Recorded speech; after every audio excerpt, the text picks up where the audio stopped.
আজকে বাংলাদেশের জন্য একটা ঐতিহাসিক দিন। আজকে বাংলাদেশের মাটিতে ন্যায় বিচার প্রতিষ্ঠার শ্রেষ্ঠ ঘটনা ঘটেছে। জুলাই গণ অভ্যুত্থানকালে শত শত মানুষের মৃত্যু, হাজার হাজার মানুষের গুরুতর আহত হওয়ার ঘটনা, অঙ্গহানির ঘটনা, বিকলাঙ্গ হওয়ার ঘটনার জন্য যে নৃশংস খুনি ছিল, আজকে সেই শেখ হাসিনার মৃত্যুদণ্ডের আদেশ হয়েছে। তার প্রধান সহযোগী সাবেক স্বরাষ্ট্রমন্ত্রী আসাদুজ্জামান কামালের মৃত্যুদণ্ডের আদেশ হয়েছে। আমি মনে করি আজকে জুলাই গণ অভ্যুত্থানের আরেকটি বিজয়ের দিন। আজকে আমার বিশেষ করে মনে পড়ছে যারা জুলাই গণ অভ্যুত্থানকালে প্রাণ হারিয়েছিলেন, আবু সাঈদের কথা, মুগ্ধ, ওয়াসিম, ইয়ামিন, আনাস, ইয়াগো, সবার কথা মনে পড়ছে। মনে হচ্ছে আজকে তাদের বিদেহী আত্মা হয়তো একটু শান্তি পাবে। আজকে তাদের শোক সন্তস্ত পরিবারের কথা মনে পড়ছে। হয়তো এই রায়ের মধ্যে দিয়ে তারা সামান্য হলেও সান্ত্বনা পাবেন।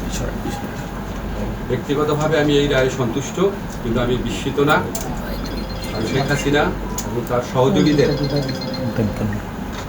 মানবতা বিরোধী অপরাধের যে তাজা, অকাট্য, জোরালো, বিস্তৃত প্রমাণ রয়েছে, যাতে পৃথিবীর যে কোনো আদালতে বিচার হলেই তার সর্বোচ্চ শাস্তি হওয়ার কথা।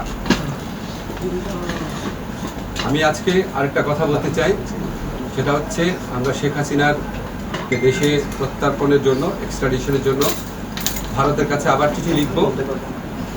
ভারত যদি এই গণহত্যাকারীকে আশ্রয় দেওয়া অব্যাহত রাখে, তাহলে ভারতকে বুঝতে হবে বাংলাদেশ এবং বাংলাদেশের মানুষের বিরুদ্ধে একটা শত্রুতা, একটা অত্যন্ত নিন্দনীয় আচরণ। আজকে একটা বিচার হয়েছে, ইনশাআল্লাহ আমরা যতদিন আছি বিচার কার্য পূর্ণ বেগে চলবে। আমি এই বিচারের জন্য বিচার সংশ্লিষ্ট যারা আছেন, বিশেষ করে আমাদের চিফ প্রসিকিউটর তাজুল, তার সহযোগীদের আন্তরিক অভিনন্দন জানাচ্ছি। যারা সাক্ষী দিয়েছেন তাদের অভিনন্দন জানাচ্ছি।